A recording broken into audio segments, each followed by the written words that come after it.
साथियों नमस्कार। इस वक्त जो ये घर आप मेरे पीछे देख पा रहे हैं, यहाँ पर एक ऐसा शख्स है जिसकी महज 22 साल की उम्र है। जो देश में राजनीतिक परिस्थितियां हैं उनको देखते हुए एक बहुत बड़ा बीड़ा यहाँ पर उठाया गया है। इसी घर के अंदर वो शख्स मौजूद है। महज 22 साल की उनकी उम्र है। आप सोशल मीडिया पर उनको जो है भले भांति जानते होंगे, परिचित होंगे उनसे। तो आज उनके घर तक हम लोग पहुँचे हैं और एक खास बातचीत उनसे करेंगे इस मूवमेंट को लेकर के कि जो सभी बहुजन नेताओं को एक करने की जो पहल यहाँ से, इस घर से एक नौजवान ने जो शुरू की है, उसके पीछे की वजह और किन परिस्थितियों में इस आंदोलन को गति दी जा रही है, उन सब पे हम यहाँ पे चर्चा करेंगे। तो जैसा कि अभी तक मैं आपको बता रहा था, अब सीधे हम जो है आपको उन्हीं से मिला लेते हैं।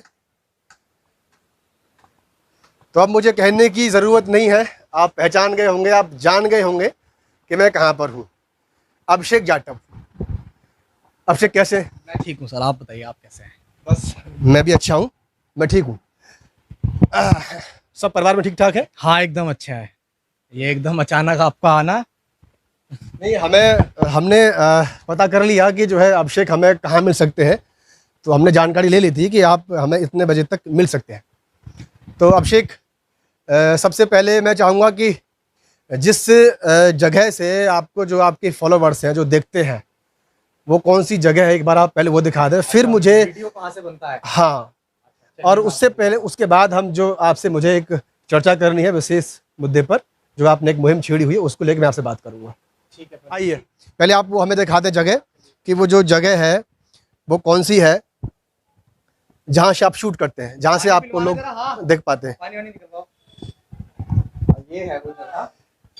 अच्छा, यहाँ दरअसल पहले एक पर्दा लगाया हुआ था हमने, ब्लैक, जिसको लोग पहले देखते थे, और बाद में फिर मुझे लगा कि थोड़ा सा बदलाव करना चाहिए समय के हिसाब से, तो फिर एक ये छोटा सा टुकड़ा हमने लगाया, और इसी से अब आगे के वीडियो यूट्यूब पे और उस पे इंस्टा पे लोग देखते हैं तो सब। देखिए ये बिहाइंड है, जो आप देखते हैं ना, वो आपको सिर्फ एक फ्रेम नज़र आता है, लेकिन आप यहाँ से देखें कि ये इस कमरे की आप पहले दशा देखें।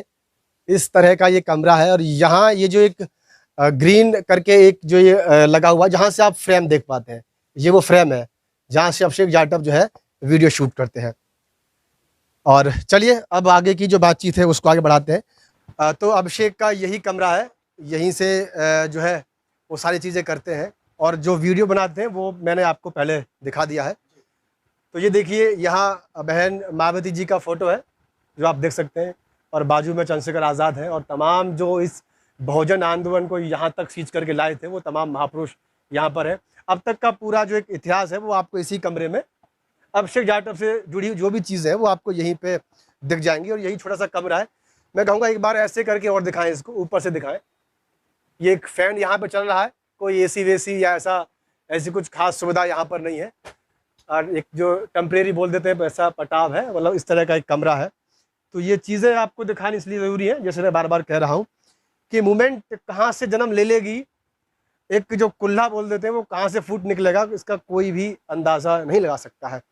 तो अभिषेक, ये जो दोनों फोटो बराबर में है, क्या अलग, अब आपका सपना वही है कि ये दोनों भी इसी तरह से एक हो जाए? फिर हम बातचीत बाद में शुरू करेंगे, पहला सवाल आपसे ले लेते हैं। देखिए, माननीय बहन जी हैं, हमने माननीय बहन जी को लेके हमेशा से एक सपना रहा कि हम उनको देश की सत्ता, यानी कि उस गद्दी पे स्थापित होते हुए देखना चाहते हैं। उनके अंदर ये गट्स भी हैं कि वो देश को संभाल सकती हैं। उत्तर प्रदेश के अंदर जब वो स्थापित हुई थी तो उनका मजबूत शासन सबने देखा था, और बहुत गर्व होता है कि समाज से निकल के एक महिला, खासकर महिला जिसकी ज़िंदगी में बहुत सारी परेशानियां होती हैं, कि वो घर से बाहर आज भी लोग नहीं निकलने देते हैं कि लड़की ये घर में रहे। ये पुरुषवादी समाज में हम आज भी रहते हैं। उसके बाद वो एक महिला निकली जिसने आईएएस बनने का सपना देखा, साहब उसको घर से खींच के लाए, उनके बाद साइकिल यात्रा की, और उत्तर प्रदेश की 4 बार मुख्यमंत्री बन गई। मुझे नहीं पता कि वो आंदोलन कैसे पिछड़ गया, वरना शायद कोई कमी नहीं थी कि वो देश की सत्ता को संभाल पाए, और वहाँ तक हम पहुँच भी रहे थे। धीरे धीरे बहुत ज़्यादा अग्रसर हो गए थे। पूरे देश में तीसरे नंबर की पार्टी बहुजन समाज पार्टी बन चुकी थी। पर पता नहीं वो क्यों पिछड़ गया। हम तो इस बारे में, मुझे लगता है कि बहन जी पे सवाल उठाने लायक अभी मैंने कुछ ऐसा किया ही नहीं है कि मैं उन पे कुछ सवाल उठा सकूं। वो समाज की जिंदा देवी है और इस बात में कोई दो राय नहीं है। जितने पास फोटो लगे हुए हैं, इसको लेकर के कोई ऐसा विचार मन में आया या क्या चल रहा था अभिषेक जाटव के मन में? शॉर्ट में आप बता दें। चीजें शुरू हुई थी ना, हमने ट्वीट किया था पहला, हमने यही कहा था कि बहन जी के पास एक बड़ा अनुभव है। बड़ा अनुभव है, साइकिल यात्रा की, पूरे देश में घूमी, उसके बाद उत्तर प्रदेश की 4 बार मुख्यमंत्री बनी। राजनीतिक अनुभव है, इसमें कोई दो राय नहीं है। पूरे देश की तीसरे नंबर की सबसे बड़ी पार्टी बन के निकली, इसमें भी कोई दो राय नहीं है। किसने? संघर्षों की वजह से बनी। उसके बाद चंद्रशेखर आजाद है। बहुत कम समय में बहुत सारी उपलब्धियां, देश की सबसे नंबर 1, विश्व की सबसे नंबर 1 मैगजीन, जिसको आप टाइम मैगजीन के नाम से जानते हैं, 100 उभरते हुए नेताओं की सूची में भारत का ये पहला नौजवान नेता निकल के आए। इनके पास एक बड़ी ऊर्जा है। बड़ी ऊर्जा का मतलब एक बहुत बड़ा नौजवान तबका, देश का बहुजन, बेसिकली एक जाटव या चमार कम्युनिटी का नहीं, SC ST OBC माइनॉरिटी, वो जिसको मिलके बहुजन बनता है, वो उनको फॉलो करता है, उनके साथ आंदोलनों में लगता है। बहन जी के पास अनुभव है और इधर ऊर्जा है। मेरा पूरे समाज से यह सवाल है कि अगर ऊर्जा और अनुभव एक हो गई तो मुझे ये बताइए कि किसी और चीज की कमी रह जा रही है फिर? सबसे सवाल है। यही सोच के आपने इस तरह की मुहिम को जो छेड़ा, इस तरह का जी, मीडिया, बिल्कुल बिल्कुल। तो बातचीत शुरू की जाए फिर। बैठे, चलिए आइए। बैठे। तो अभिषेक, सबसे पहले तो मैं जानना चाहूंगा कि अभिषेक जाटव का सामाजिक और राजनीतिक अनुभव क्या है? कितने समय का अनुभव है अभिषेक जाटव का? देखिए, अनुभव की बात ऐसी है कि हमारे फादर जो हैं वो बाबा साहेब अम्बेडकर की मूवमेंट के लिए फ्री ऑफ कॉस्ट रागनी भजन गाया करते थे। तो जब वो जाते थे तो हम बड़ी जिद किया करते थे कि पापा आज हम भी चलेंगे मंच पे, हम भी चलेंगे मंच पे। तो और भी लोग जो साथ में जाते थे वो लोग कहते थे कि नहीं, बच्चों को मत लेके जाओ, इनको पढ़ने दो और पढ़ाई करने दो, मंचों पे क्या करेंगे जाके। तब पापा ये कहते थे कि अगर बच्चों को हम नहीं लेके जाएंगे आज तो वो सीखेंगे कैसे कि मूवमेंट क्या है। तो जब फादर हमें ज़बरदस्ती, हम कहते थे, वो लेके गए। ये बात मैं आपको साल 2015 या 16 की समथिंग की मैं बता रहा हूँ। उस दौरान जब हम जाते थे तो मंचों से ही हमने भाषण देते हुए लोगों को सुना। उस समय तो बेसिकली एक बामसेफ के मंच होते थे और बहुजन समाज पार्टी के मंच होते थे। वहीं पे जो है सामाजिक कार्यक्रम चला करते थे, बाबा साहेब अम्बेडकर की मूवमेंट के कार्यक्रम चला करते थे। वहाँ से ही हमने धीरे धीरे जो है सीखना शुरू किया, समझना शुरू किया। फिर पता लगा कि भाई उंगली खड़े करने वाला शख्स जो चश्मा लगा के खड़ा है, उस शख्स का हमारे जीवन में क्या योगदान है, वो हमें उन मंचों से पता लगा। अच्छा, ये ख्याल कब आया और कैसे आया कि बहुजनों में जो बिखराव है राजनीतिक दलों में, उनको एक किया जाए? तो ये किसी राजनीतिक दल, कोई सामाजिक संगठन की उपज थी या फिर ये 22 साल के एक नौजवान अभिषेक जाटव की उपज है? लोग जानना चाहते हैं इस बात को। आप ये देखिए कि बाबा साहेब अम्बेडकर ने तमाम संघर्षों के बाद भारतीय संविधान बनाया और उसमें हमें वोट का अधिकार दिया। उस वोट की वैल्यू हमारे रहबर, हमारे मसीहा, जिन्हें हम 21वीं सदी के महानायक के रूप में जानते हैं, मान्यवर कांशीराम साहब, उन्होंने हमें उस वोट की वैल्यू बताई कि आखिर आप वोट से कैसे शासक बन सकते हैं। और साहब के नेतृत्व में 1995 में हम लोग पहली बार सत्ता में स्थापित हुए।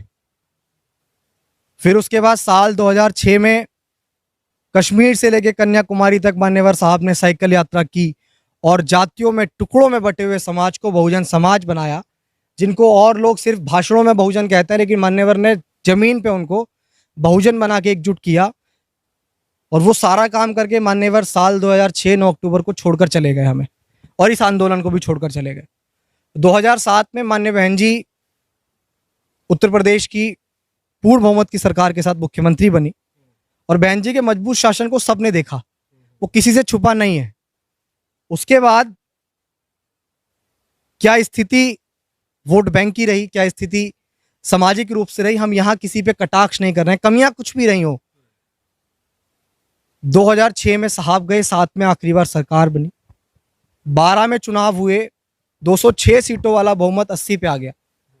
12 के बाद 17 में चुनाव हुए, वो बहुमत 17 पे आ गया। साल 2022 का इलेक्शन हुआ, वो 206 सीटों वाला बहुमत मात्र 1 सीट पे सिमट कर रह गया। हम ये जो लड़ाई लड़ रहे हैं, ये जो मार्च कर रहे हैं, ये बहुजनों का वो जो एकजुटता थी, वो जो बिखरा हुआ हमारा वोट बैंक है, उसको वापस लेने की एक रणनीति है। और इसको इसकी उपज ना किसी राजनीतिक दल की तरफ से की गई है, ना किसी सामाजिक दल की तरफ से की गई है। यहाँ ये तो जरूर बोला गया है कि अगर आप निकलोगे तो किसी ने गोली मार दिया, किसी ने कुछ कर दिया तो कैसे करोगे। जब बाबा साहेब अम्बेडकर ने अपने 4-4 बच्चे कुर्बान कर दिए, मान्यवर कांशीराम साहब ने कभी शादी नहीं की, घर नहीं गए, कोई धन संपत्ति नहीं रखी, उनकी इतनी तमाम प्रतिज्ञा थी। लेकिन अभिषेक, जो आपने अभी एक बात कही, बहुत बड़ी चुनौती होगी, बड़ा लंबा सफ़र है। कोई ऐसा नहीं है कि मैं यहाँ से एक जो है यूपी के रास्ते बस यूपी तक जा रहा हूँ, या मुझे बस दिल्ली एनसीआर में कोई एक धरना प्रदर्शन कर रहा हूँ। ये बड़ा अलग है और बड़ी चुनौतियाँ भी होंगी आपके सामने। देखिए, चुनौतियों का सामना करने के लिए मैं एक यहाँ पे एक शायरी बोल देता हूँ कि जो बीत गया है कल वो आज नहीं होता। आपने कहा ना चुनौतियां, जब और तमाम लोग काम कर सकते तो हम क्यों नहीं कर सकते। जो बीत गया है कल वो आज नहीं होता। सबसे ऊंचा उड़ने वाला पक्षी सिर्फ बाज नहीं होता, और जिस कौम के नौजवान संघर्ष नहीं करते उस कौम के सर पे कभी ताज नहीं होता। तो आज नौजवान होने के नाते अपने कंधों पे हम ये जिम्मेदारी ले रहे हैं कि हमें कुछ करना चाहिए। आपने कहा कि संघर्ष बहुत बड़ा है, हम इस पे एक और बोल देते हैं, संघर्ष बड़ा है बड़े सारे रास्ते, मुश्किल है घर से निकले परमिशन के वास्ते। संघर्ष बड़ा है बड़े सारे रास्ते, मुश्किल है घर से निकले परमिशन के वास्ते। जो सपना बाबा साहब कांशीराम देख गए, जो सपना बाबा साहब कांशीराम देख गए, हम घर से निकले देश की सत्ता के वास्ते। ये जो हमारा कठिन संघर्ष है, बाबा साहब अम्बेडकर ने कहा कि 21वीं सदी बहुजनों की है, लेकिन आप मुझे बताइए, क्या बिखरा हुआ समाज कभी शासक बन सकता है? क्या टुकड़ों में बटा हुआ समाज कभी शासक बन सकता है? बहुत सारे लोग हमसे ये भी सवाल कर रहे हैं सोशल मीडिया से कि आप कैसे समाज को एक करोगे। ठीक है, हम तैयार है, कैसे एक करोगे? अरे जब एनडीए यूपीए बन के बिहार के अंदर सरकार बनाई जा सकती है, तो क्या बहुजन मिलके एक ऐसा मजबूत विपक्ष, एक ऐसा गठबंधन नहीं बना सकता कि हम देश की सत्ता तक पहुंच जाए? बन सकता है, लेकिन किसी को प्रयास करना पड़ेगा। एक सवाल इसमें और निकल के आ सकता है ना अभिषेक, कि भाई आपने कहा कि बहुजन नेताओं एक मंच पर आओ, आप सभी जो SC ST OBC माइनॉरिटीज़ के जो लीडर्स हैं राजनीतिक दलों के, आप उन सबको जोड़ने की बात कर रहे हैं। लेकिन जो एक SC समाज है, उनके जो लीडर हैं, अगर पहले वही एक मंच पर नहीं आ पाते हैं, अगर वही मेजोरिटी में नहीं है कहीं ना कहीं, तो बाकी OBC और माइनॉरिटी आपसे क्यों जुड़ पाएंगे? एक सवाल तो बनता है। हाँ, ये सवाल बनता है इसका सबसे पहले कि आप सबको जोड़ने की बात कर रहे हैं। आपने मुझसे कहा सबको जोड़ने की बात मैं नहीं कर रहा हूँ। ये आंदोलन फूले शाहू, पेरियार, ललाई सिंह यादव, BP मंडल और तमाम जो महापुरुष हुए, उन महापुरुषों का आंदोलन है। अभिषेक क्या है? अभिषेक तो एक बीज है छोटा सा, जो शायद उस कारवा को, उस मूवमेंट को बढ़ाने का प्रयास कर रहा है।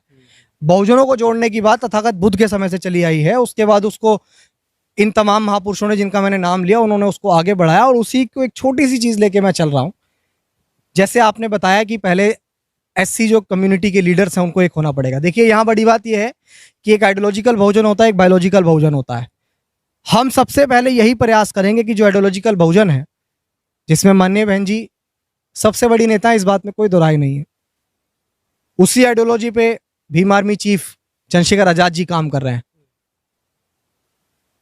और प्रकाश अंबेडकर हैं, रामदास अठावले हैं, वो उसी मूवमेंट से निकल के आए हैं। मुझे नहीं पता कि मैं एक बहुत छोटा सा शख्स हूँ, मैं इतने बड़े बड़े लीडरों का नाम ले रहा हूँ, मैंने जोड़ने की बात कर रहा हूँ।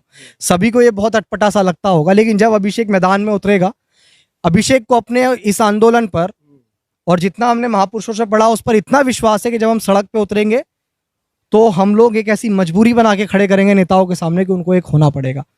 और उसके बाद जब हम इन आइडियोलॉजिकल बहुजनों को एक करेंगे, तो ये आइडियोलॉजिकल बहुजनों की नैतिक जिम्मेदारी बनेगी कि जो बायोलॉजिकल बहुजन है, OBC कम्युनिटी है, उसके बाद माइनॉरिटीज़ है, ST है, उन तमाम लोगों को भी हम लोग एकजुट करेंगे। पहले मेरा है कि मैं मोहल्ले को एक करने निकला हूँ, लेकिन उससे पहले मैं घर को एक करना चाहता हूँ। आपका इशारा सीधा सीधा बहन जी और चंद्रशेखर आजाद को लेकर है कि वो पहले एक हो। बड़ा इशारा है। इशारा क्या, हम तो खुल के लगातार कहते हैं। हमने कहा भी मैंने कहा जो लोग बहन जी पे सवाल उठाते हैं, बहन जी पे सवाल उठाने से पहले आप उनके संघर्ष को देखिए। लोग कहते हैं महलों की रानी बनकर बैठ गई है। महलों की रानी बनने के लिए 40 साल सड़क पे उन्होंने चप्पलें घिसी हैं, मान्यवर साहब के साथ साइकिल चलाई हैं। वो दौर भी देखा है बहन जी ने, जिस दौर में खाना भी नहीं मिल रहा है, आंदोलन में चल रही हैं। अगर आज वो महलों की रानी बन भी गई तो हमें गर्व है। आखिर हमारे समाज के अंदर भी आज हम कह तो पाते हैं ना कि महलों की रानी बन गई। बहुत सारे लोग कहते हैं कि पार्क बना दिए और खाली मूर्तियां खड़ी कर दी और सारी चीजें कर दी। अरे बहुजनों की विरासत बना के खड़ी करी है बहन जी ने, हमें गर्व करना चाहिए उन चीजों पे।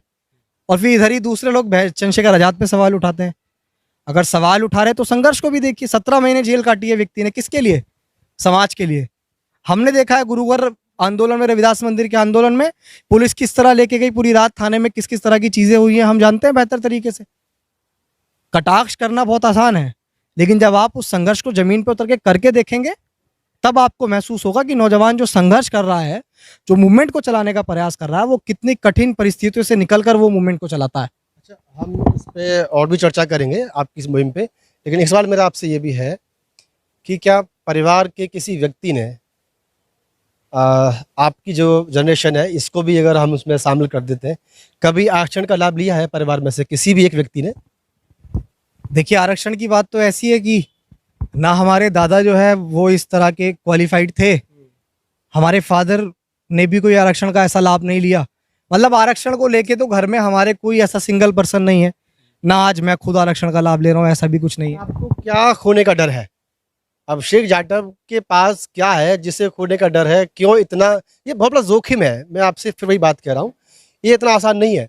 मध्य प्रदेश यहाँ नहीं है, बाबा साहब की जन्मभूमि यहाँ पे नहीं है, और आपने जो पूरा रास्ता चुना है मध्य प्रदेश के सारे जिलों से आप निकलते हुए आगरा तक शायद आप पहुँचेंगे, फिर आप यूपी के रास्ते यहाँ दिल्ली तक आएंगे, बहुत लंबा है। तो क्या है अभिषेक के पास जिसे खोने का डर बना हुआ है कि यार इसको ऐसे नहीं, ऐसे कर लो, ये छूट जाएगा, वो खो जाएगा? क्या है? मैं बताता हूँ खोने का डर क्या है। बाबा साहेब अम्बेडकर जब विदेश जा रहे थे ना गोलमेज सम्मेलन के लिए, उनका खुद का बेटा राजरत्न, जिसको लेके बाबा साहेब अम्बेडकर ने बहुत सपने देखे थे, और जब उनके दवाई गोली के लिए पैसे नहीं होते थे तो वो बोलते हैं ना लोग कि जब कोई मर जाता है तो नए कपड़े लाते हैं उसका दाह संस्कार करने के लिए। बाबा साहेब अम्बेडकर के पास वो भी नहीं थे। वो लांकर गोलमेज सम्मेलन के लिए गए ये कह के कि अगर मैं आज राजरत्न के लिए यहाँ रुक जाता हूँ तो मेरी आने वाली पीढ़ी जो है वो मरी हुई पैदा होगी। और आज बाबा साहेब अम्बेडकर की वो पीढ़ी हम ही तो हैं। तो जब बाबा साहेब अम्बेडकर ने आने वाली पीढ़ी के बारे में सोचा तो अभिषेक की क्या बिसात कि वो खुद के बारे में और परिवार के बारे में सोचे। हम भी तो पीढ़ी के बारे में सोच रहे हैं। हम नहीं चाहते ना कि आने वाली पीढ़ी जंजीरों में जकड़ के पैदा हो।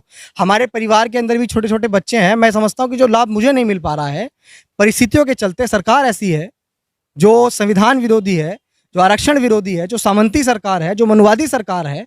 हम नहीं चाहते कि हमारे आने वाली बच्ची जो है वो जंजीरों में जकड़े हुए पैदा हो, हमारी पीढ़ियाँ। हम तो आने वाली पीढ़ियों के लिए काम कर रहे हैं। हमारा निजी तो कुछ नहीं है। हमें तो ये भी नहीं पता कब कौन कहाँ मार दे। जब चंद्रशेखर आजाद जैसी शख्सियत के ऊपर गोली चल सकती है, हमारी क्या बिसात है? वो तो राष्ट्रीय लीडर है। तो हम तो, हमारी तो जिंदगी एक है, अल्लाह ले ले चाहे मोहल्ला ले ले, लेकिन जिएंगे भी शान से और मरेंगे भी शान से, मान सम्मान स्वाभिमान से। ना समझौता करेंगे, ना समाज को करने देंगे। अच्छा, आप इतना बड़ा बीड़ा उठा के चल रहे हैं और युवा हैं, महज 22 साल की अभी आपकी उम्र है। आपको लग रहा है कि आपकी इस मुहिम का, आपके इस बीड़े का फर्क वहां तक जाएगा जो आप सोच रहे हैं? देखिए, आपने कहा कि बहुत कम उम्र है। वक्त से पहले हादसों से लड़ा हूं और मैं अपनी उम्र से कई साल बड़ा हूं, क्योंकि मेरे पास, मेरी उम्र 22 साल हो सकती है लेकिन मेरे पास तजुर्बा कम से कम 50 साल का है। क्योंकि मैंने बुक्स पढ़ी हैं, द एनिलेशन ऑफ कास्ट, मैंने मान्यवर कांशीराम साहब के द्वारा लिखी पुस्तक चमचा युग पढ़ी है, मैंने ज्योतिबा फूले के द्वारा लिखी पुस्तक गुलामगिरी पढ़ी है, तो मैंने लड़ाई सिंह यादव के द्वारा जो उन्होंने वो लिखी है सच्ची रामायण, मैंने वो भी पढ़ी है। तो मैं इस मूवमेंट को करीब से जानता हूँ और अपने महापुरुषों के उस आंदोलन को किताबों से पढ़ के मैंने समझा है, मैंने करीब से जाना है। उम्र मायने नहीं रखती है, तजुर्बा मायने रखता है, जज्बा मायने रखता है। आपके अंदर संघर्ष करने की कितनी लगन है वो मायने रखती है। और हमारा जज्बा आपको दिखेगा कि कोई साथ दे या ना दे। हम लगातार सोशल मीडिया पे आवाज़ उठा रहे हैं, चाहे इस आंदोलन में हम अकेले ही क्यों ना रह जाएं, लेकिन जब एक बार अभिषेक ने कॉल दी कि मध्य प्रदेश से शुरू होंगे और दिल्ली के जंतर मंतर खत्म करेंगे, तो मध्य प्रदेश से ही शुरू होंगे और दिल्ली के जंतर मंतर पे खत्म करेंगे। सांस छूट सकती है, उसका नहीं कह सकते हैं कुछ, लेकिन जब मध्य प्रदेश से शुरू होगी तो जंतर मंतर पे खत्म होगी। तो ये जज्बा है, आपको समझना पड़ेगा। और मैंने एक सवाल भी लिया यहाँ पर कि परिवार ने कभी भी आरक्षण का लाभ नहीं लिया है, और जो प्रभावित हैं जिन चीज़ों से, उनको भी जो है उन्होंने यहाँ पर बताया है, तो ये हमें समझना पड़ेगा। अभिषेक, वैसे जैसे आपने ये अभी शुरुआत जो की है, आपका 23 तारीख से है, थोड़ा सा एक बार रूट प्लान बता दें आप। मैं बता देता हूँ। 23 तारीख को हमारा ये 23 जुलाई को सुबह 10 बजे से हम लोग वहाँ पहुँचेंगे। बाबा साहेब अम्बेडकर की जन्मस्थली मध्य प्रदेश महू, जिसको आज डॉक्टर अम्बेडकर नगर के नाम से जाना जाता है, वहाँ से इसकी हम शुरुआत करेंगे। उसके बाद वहाँ से हम लोग इंदौर, देवास, सीहोर, भोपाल, विदिशा, खुरई, ललितपुर, झांसी और डबरा, ये ग्वालियर, मुरैना होते हुए हम लोग राजस्थान के धौलपुर पहुँचेंगे। फिर धौलपुर से हम लोग आगरा आएंगे, मथुरा है, उसके बाद अलीगढ़ है, अलीगढ़ के बाद बुलंदशहर है, बुलंदशहर के बाद हापुड़ है, मेरठ है, गाजियाबाद है, फिर गौतम बुद्ध नगर है, उसके बाद दिल्ली है। समय के साथ ये रूट प्लान थोड़ा सा बदल भी सकता है, परिस्थितियों को देखते हुए छोटा नहीं होगा, बढ़ेगा, बदल भी सकता है। ये हमारा एक रूट प्लान है और मुझे ऐसा लगता है कि इसमें एक लंबा समय है, लंबा प्रोसेस है जिसको हम लेके चल रहे हैं। इसमें समय भी बहुत लगेगा। ये पैदल मार्च है, समाज से बहुत सारे सहयोग और समर्थन की लगातार हम लोग अपील भी कर रहे हैं, लेकिन शायद अभी बहुत सारे लोग हमको एक छोटा, एक कमज़ोर समझ रहे होंगे, लेकिन शायद ये आंदोलन, मुझे ऐसा लगता है कि वर्तमान समय की मांग है कि सभी बहुजन नेताओं को एक साथ आना चाहिए। यार बचेगा क्या अगर 2024 के इलेक्शन में हम लोग साथ नहीं आए, तो बचेगा क्या? क्या फिर से किसी एक रोहित वेमुला का हम लोग इंतजार कर रहे हैं? क्या फिर से मनीषा वाल्मीकि का इंतजार कर रहे हैं? क्या फिर से पायल तडवी का इंतजार कर रहे हैं? क्या फिर से हम इस चीज़ का इंतजार कर रहे हैं कि मूछे रखने पे जितेंद्र मेघवाल को चाकू से गोद गोद कर मार दिया जाए? क्या हम फिर से इस चीज़ का इंतजार कर रहे हैं कि 9 साल के मासूम को महज इस बात पे मार दिया जाए कि उसने मटका छू लिया था? क्या हम फिर इसी चीज़ का इंतजार कर रहे हैं कि आपकी कहीं आरक्षण के विरोध में लोग खड़े हो जाएं? क्या हम इस चीज़ का इंतजार कर रहे हैं कि खुलेआम आपके समाज को भद्दी भद्दी और गंदी गंदी गालियां दी जाती है? कब रुकेंगी ये सारी चीज़ें? जब तक आप लोग सत्ता में नहीं स्थापित होंगे, आप लोग ऐसी भागीदारी सुनिश्चित नहीं कर पाएंगे। मुझे भी डर है, मेरे ऐसा व्यक्ति 2024 के बाद आवाज़ ही नहीं उठा पाएगा यार। कहीं एनकाउंटर में मरवा देंगे, कहीं किसी मुकदमे में ठोक देंगे लंबा एनएससी की कार्रवाई करके। हम इस आंदोलन को मजबूती से स्थापित करना चाहते हैं, इसी के लिए लड़ाई लड़ रहे हैं। अच्छा, आपको लग रहा है कि आपकी शुरुआत से जो है कुछ पॉजिटिव रिजल्ट निकलेगा? और मैं अब नाम भी ले लेता हूँ, बहन जी और चंद्रशेखर क्या एक हो पाएंगे? अंतिम सवाल आपसे। नेता एक होंगे, एक करने वाला कोई चाहिए।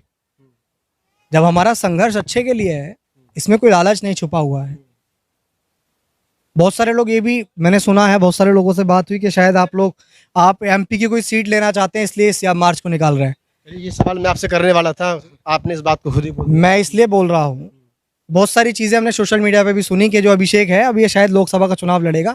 बहुत इसका वो होगा। देखिए, 22 साल की उम्र में कोई लोकसभा की सीट से चुनाव लड़ ही नहीं सकता, ये आपको भी पता है और ये संवैधानिक राइट्स हैं, ये सब लोगों को पता है। दूसरा ये कि ना अभिषेक को आज पॉलिटिक्स करनी है, ना आने वाले कल में। मैं इसकी हालांकि जुबान नहीं दूंगा, समय का नहीं पता, लेकिन हाँ ये ज़रूर कहूँगा कि इसमें मेरा निजी कोई महत्वाकांक्षा नहीं है। जो पूरे समाज को मिलेगा वो मुझे भी मिल जाएगा। रही बात चंद्रशेखर आज़ाद और बहन जी की, तो जब गेस्ट हाउस कांड जब हुआ, उसके बाद 2019 के लोकसभा में वो लोग एक साथ आ सकते हैं। हम तो परिवार के लोग हैं, एक ही कुल के लोग हैं, हम क्यों एक नहीं होंगे? हो सकता है कि कुछ ऐसे आपस में कुछ ऐसी चीज़ें बन गई हों, अब हो सकता है कि बहन जी कुछ बड़ा सोच रही हों, क्या पता कुछ चीज़ें ऐसी हों जिनको हम नहीं समझ पा रहे गहराई से। लेकिन जब समाज उतर के लोग सवाल करेगा, पूछेगा, बात करेगा, तो नेता किससे हैं? हम जैसे कार्यकर्ताओं से तो हैं। हम जैसे कार्यकर्ता ही तो किसी भी नेता की जो है उसके आंदोलन की रीढ़ होती है। जब कार्यकर्ता जमीन पे सवाल करेगा तो रीढ़ की हड्डी थोड़ी सी हिलेगी ना, तो जब वो हिलेगी तो वो डगमगाएगी, तो वो सोचेगी ना कि यार अब तो होना पड़ेगा एक, वरना ये लोग। और माननीय बहन जी और चंद्रशेखर आज़ाद ही नहीं, वामन मेश्राम है, प्रकाश अंबेडकर हैं, राजरत्न अंबेडकर हैं, इधर रामदास अठावले हैं, इधर उदित राज हैं, उधर आप वहाँ चले जाइए, चिराग पासवान हैं जो इस पूरी आइडियोलॉजिकल बहुजन की मूवमेंट को चला रहे हैं।